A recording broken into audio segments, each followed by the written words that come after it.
мамлекет деңгээлдеги согуш маселеси болобу же андан башка чоң маселелер бул мусулман башчысы аркылуу чечилет. Мисалы ошо азыркы учурга байланыштырып айта турган болсок, кандайдыр бир мамлекетте мусулмандар куугунтукка алынып аткан болсо, ошолорго кандай жардам берилет, кандай каражат чогултулат аларга, мусулмандардын күчү кандай жардам берилет, баары тең ошо мусулман башчысы аркылуу чечилиш керек. Ар ким өзү билемдик кылып, башаламандык кылып, жеке болобу же топторго бөлүнүп алып, ар кандай урандар чакырып, жардам беребиз деп өз билемдик кылбаш керек. Бул башаламандык алып барат.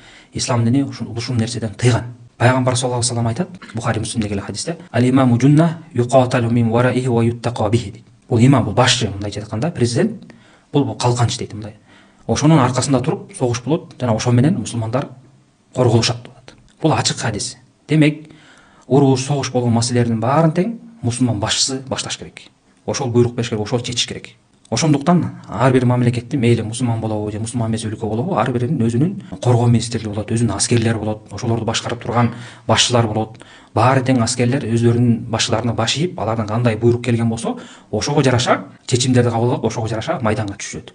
Ошондой эле исламда дагы ушул маселе ачык айкын иретке коюлган.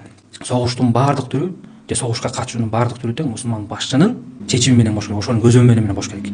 Кимде ким өз билемдик кылып чыгып, жеке аты менен болобу же кандайдыр бир топторго, адашкан топторго, радикал топторго, террорист топторго кошулуп алып, мен мусулмандарга жардам берет элем, мен мусулмандарга жан ачыйт элем деген сөздөрдүн баары жалган.